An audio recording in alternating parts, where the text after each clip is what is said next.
Bom dia, gente! Vamos continuar então hoje com o nosso conteúdo de transformações lineares. Vamos ver algumas funções simples que também são transformações lineares. A primeira transformação que nós vamos ver é a transformação identidade. O que a transformação identidade faz? Na verdade, ela não modifica o vetor. Quando o vetor é substituído na transformação identidade, o V é substituído, o vetor imagem é o próprio V. Ela é representada pela letra I maiúscula. Notem que as outras transformações lineares são todas representadas pela letra T. Essa não é representada pela letra I maiúscula. Agora vamos dar uma olhada nas duas condições que tornam uma transformação linear. A condição da soma e a da multiplicação por escalar, que fazem com que a minha transformação, provam que a minha transformação seja linear. Então, se eu aplicar a soma de dois vetores, a transformação I, então, U mais V, aplica-se aqui a transformação I a essa soma, tenho como resposta U mais V, U é igual a I de U, V é igual a I de V. Quando eu multiplico um vetor por um escalar e aplico a transformação I a esse vetor aqui, αU, o resultado é o próprio αU, que pode ser escrito como I de U. Essas duas condições sendo satisfeitas, então, a minha transformação é linear. A próxima transformação é a transformação nula ou transformação zero. Ela pode ser uma transformação de V em W, e o que ela faz? Todo vetor de V substituído na transformação me dá como resposta, me dá como imagem o vetor nulo. Então, nesse desenhozinho, a gente pode ver aqui o seguinte. Nós temos aqui o meu domínio V, onde essa área riscada, então, representa que todos os vetores de V vão ser transformados no vetor nulo de W. Agora, vamos olhar as duas condições, a condição da soma e da multiplicação por escalar. Então, essa primeira condição me diz que a transformação aplicada à soma de vetores U mais V vai me dar zero, certo? Porque todos os vetores são transformados em zero. Então, T aplicado a U mais V dá zero, onde se eu aplicar T somente a U vai dar zero, se eu aplicar T somente ao vetor V vai dar zero, e 0 mais 0 é igual a zero. Então, essa condição está ok. T de αU é igual a zero. Eu posso pensar que o meu T de U é igual a zero, multiplicando ele pelo alfa, vai me dar zero também. Então, a igualdade também está satisfeita. Com essas duas condições satisfeitas, então, temos que essa transformação também é linear. Temos a transformação da simetria em relação à origem. A transformação, agora, só para exemplificar, vamos utilizar o espaço vetorial R3. É esse exemplo aqui do gráfico. Então, temos a transformação de R3 em R3, onde toda vez que eu substituo um vetor V na minha transformação, o resultado é o vetor menos V. Então, eu substituo um vetor V, vou ter como imagem o mesmo vetor V, só que com sentido contrário, a simetria em relação à origem. Bom, vamos ver as condições, então. T aplicado à soma U mais V vai me dar como resposta o mesmo vetor U mais V, só com sentido contrário, então, menos U menos V, menos U é a resposta da transformação aplicada a U e menos V é a resposta da transformação aplicada a V. Então, temos que essa condição aqui foi satisfeita. Partindo para a próxima condição, a T de αU, vamos ter, então, αU aplicado a T, menos αU, colocando o alfa em evidência, podemos escrever como alfa menos U, que é igual a alfa T de U. Essa condição aqui também está satisfeita. Como as duas condições estão satisfeitas, então, essa é uma transformação linear. Podemos olhar também o conjunto das derivadas dos polinômios. Vamos olhar aqui de forma bem genérica. Vamos considerar o espaço vetorial de P na N e aplicar uma derivada, nesse conjunto de polinômios. Então, tanto meu domínio como meu contradomínio são conjuntos de polinômios. Vamos colocar então de forma geral como P na N. Podemos ver que a transformação de derivada dos polinômios é uma transformação linear, uma vez que, lembrando as próprias regras das derivadas, temos que a derivada da soma de dois polinômios pode ser separada na derivada do primeiro polinômio mais derivada do segundo polinômio. Podemos separar, então, a soma das derivadas. Podemos também, quando temos a derivada de um polinômio multiplicado por uma constante, podemos colocar essa constante em evidência. E essa constante, então, multiplica a derivada do polinômio. Então, as próprias regras aqui de derivação coincidem com as regras das transformações lineares. Então, temos que, se considerarmos o espaço vetorial dos polinômios, tanto no domínio como no contradomínio, esse também é um exemplo onde a operação de derivação acaba sendo uma transformação linear. Da mesma forma, agora vamos considerar o seguinte, o espaço vetorial dos polinômios como sendo o meu domínio e o espaço vetorial R como sendo o meu contradomínio. Temos uma transformação, então, de P de N para R e agora vamos definir uma integral definida como sendo minha transformação linear. Essa integral aqui vai associar a cada polinômio do meu domínio um valor real, uma vez que eu tenho uma integral definida. Então, se formos olhar a regra da adição, o que temos? Transformação aplicada à soma de U mais V. A minha transformação linear é uma integral definida nos intervalos A e B. Então, temos integral de A até B, de U mais V dt, a variável de integração. Bom, podemos separar, então, essa integral em duas partes. Podemos separar na soma de duas integrais, a integral de U dt e a integral de V dt. Então, o t de U mais V é igual ao t de U mais t de V, pois podemos separar essa soma que aparece dentro da integral definida. Com respeito à multiplicação por escalar, temos então a transformação aplicada a um αu, seria o quê? A minha integral definida de αu dt. Como α é um escalar, podemos colocar o escalar em evidência e integrar somente a minha função polinomial, o de t. Então, temos que t de αu é igual a αt de U. Dessa forma, as duas condições são satisfeitas. Então, esse exemplo aqui de integral definida é uma transformação linear.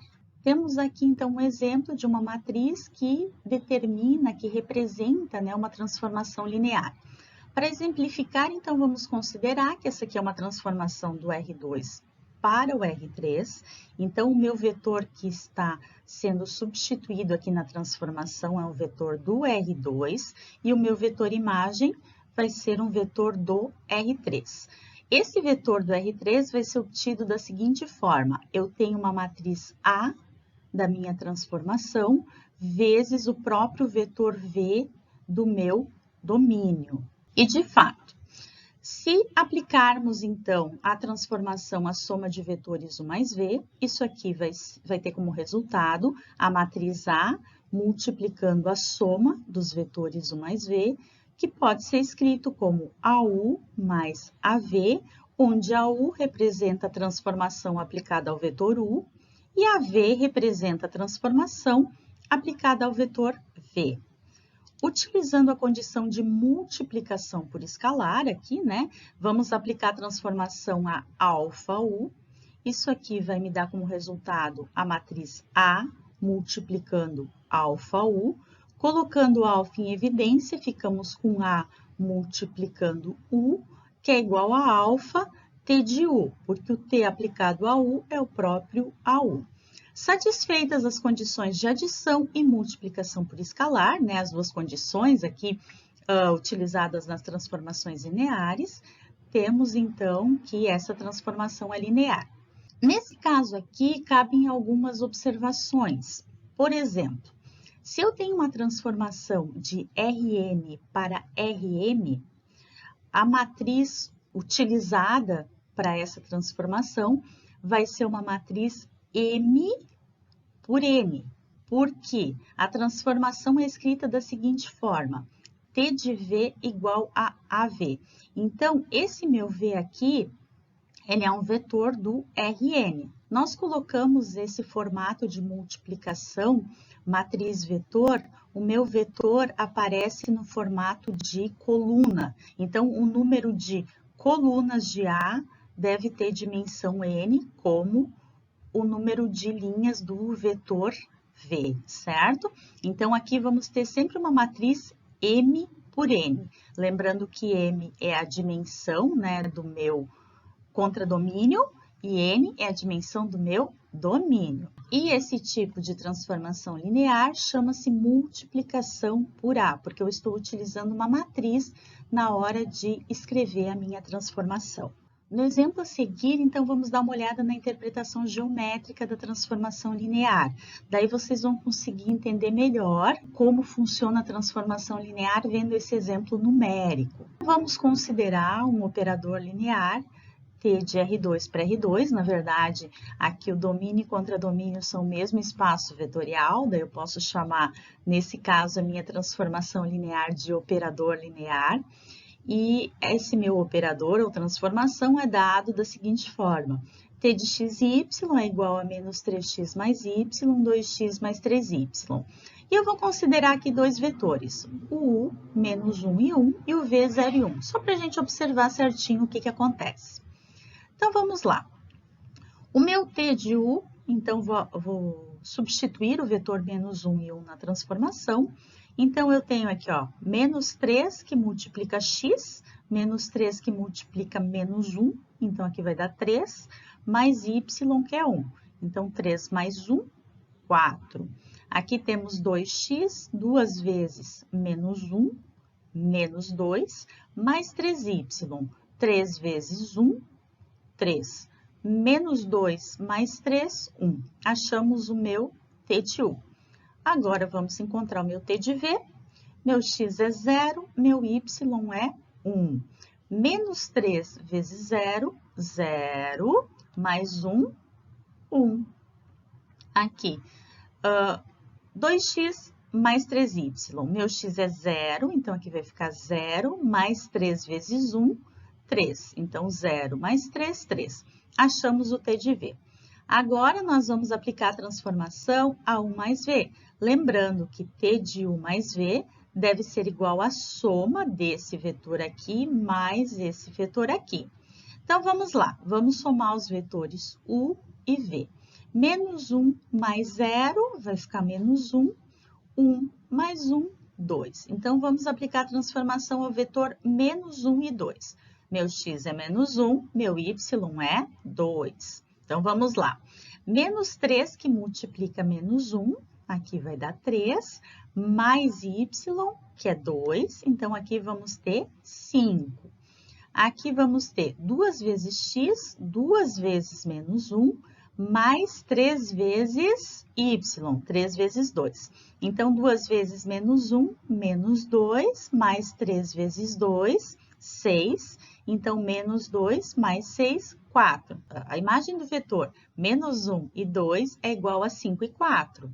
E se somarmos 4 e 1 mais 1 e 3, vamos ter 5 e 4, certo? Só para exemplificar, então, essa condição da adição. Então, diz que T preserva a adição dos vetores, pois T de u mais v é igual a T de u mais T de v. Vamos olhar, então, a condição da multiplicação por escalar, também exemplificando. Vamos considerar o meu alfa como sendo 2. Então, vamos pegar o vetor u e vamos multiplicar ele por 2, certo? Então, eu tinha o vetor u, que era menos 1 e 1, multipliquei por 2, eu obtive o vetor menos 2 e 2. Agora, vamos substituir lá na transformação. Eu tinha menos 3x mais y. Então, menos 3, que multiplica menos 2, vou ter aqui 6, mais y, que é 2, vamos ter aqui 8. Aqui eu tinha 2x mais 3y, então tenho 2 vezes menos 2, mais 3 vezes 2. Então, aqui eu vou ter menos 4 mais 6, que vai me resultar em 2. Então, o t de 2u, que é igual ao t de menos 2 e 2, é igual a 8 e 2. Se relembrarmos ali o t de u que tínhamos, né, o t de menos 1 e 1, nós tínhamos o quê? Nós obtivemos, né, no slide anterior, 4 e 1. Se multiplicarmos, então, esse t de u que nós obtivemos no slide anterior, 4 e 1, por 2, vamos ter o mesmo vetor 8 e 2. Dessa forma, dizemos que t preserva a multiplicação por escalar. T de alfa v é igual a alfa t de v, tá? Aqui a gente só está exemplificando, né, com alguns exemplos numéricos, com alguns valores numéricos, porém, esse fato vai ser válido para qualquer alfa pertencente aos reais. Se formos dar uma olhada nos gráficos, então, né, podemos ver, aqui temos o vetor u, temos o vetor v, temos o vetor resultante da soma de u mais v, aqui temos o t de u, temos o t de v e temos o vetor resultante, né, do t aplicado à soma de u mais v. Então, notem que a soma vetorial de t de u mais t de v coincide com t de u mais v. Ocorre realmente a preservação, então, da soma dos vetores. Aqui, no outro gráfico, temos o u, temos depois o 2 vezes u, né, que o vetor dá exatamente o dobro do tamanho, e o mesmo acontece com a transformação aplicada a u e a transformação aplicada a 2u. Então, realmente, ó, o vetor resultante da transformação aplicada a 2u é igual a 2 vezes esse vetor t de u. Podemos ver que a parte gráfica, né, fecha com a parte analítica. Vamos ver agora uma propriedade bastante interessante das transformações lineares. Digamos que eu tenho aqui uma soma, né, de vetores, A1, V1 mais A2, V2. Vou aplicar a transformação a essa soma. Utilizando as propriedades das operações lineares, eu posso separar essa soma e colocar os escalares A1 e A2 em evidência. Então, o t aplicado a 1 V1 mais A2 V2 pode ser escrito como A1 t de V1 mais A2 t de V2. Para todo V1, V2 pertencente a V e para todo A1, A2 pertencente aos reais. Considerando agora, então, uma soma de n vetores, né? Aqui nós vimos o exemplo somente com 2 vetores. Então, considerando uma soma de n vetores, eu posso proceder da mesma forma. Posso separar as somas e colocar os escalares em evidência.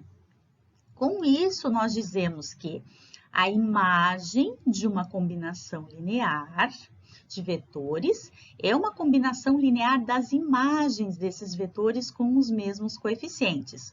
Ou seja, se eu aplicar a transformação a uma combinação linear de vetores, a imagem que eu vou obter é a mesma imagem que eu vou obter se eu aplicar a transformação a cada um dos vetores separadamente e depois multiplicar, então, cada uma dessas imagens pelo seu respectivo coeficiente A na combinação linear e somar todas as parcelas. Novamente, a imagem de uma combinação linear de vetores é uma combinação linear das imagens desses vetores com os mesmos coeficientes. Essa propriedade aqui vai nos ajudar a encontrar uma transformação linear quando eu não tenho a função da transformação, mas conheço as imagens dos vetores da base. Suponhamos, então, que V1, V2, Vn seja uma base do meu domínio V e que eu conheça todas as imagens desses vetores da base. Eu conheço o T de V1, o T de V2, o T de Vn. Então, o que eu posso fazer? Eu posso muito bem pegar um vetor V, um vetor numérico ou genérico, e escrever como combinação linear dos vetores da minha base do meu domínio. Com isso, eu consigo encontrar esses coeficientes A1, A2, An. Quando eu aplico a transformação ao vetor V, eu posso escrever, então, a transformação aplicada ao vetor V como combinação linear dos vetores imagem de V1 V2 e Vn, ou seja, T de V1, T de V2 e T de Vn. E os coeficientes que eu vou utilizar são os próprios A1, A2, AN, que eu encontrei nessa equação aqui. Então, uma vez conhecido os vetores da base e conhecidos seus vetores imagem, eu posso achar o vetor imagem de qualquer vetor V do meu espaço vetorial do meu domínio, ou inclusive eu posso, considerando esse vetor V um vetor genérico do meu domínio V maiúsculo, eu posso escrever a transformação que me deu origem aos vetores imagem T de V1, T de V2, T de Vn, simplesmente considerando esse vetor V genérico, aqui utilizando o vetor V genérico também. Então, essa propriedade aqui é bastante interessante quando a gente tem os vetores da base, tem suas respectivas imagens e a gente não conhece a transformação linear.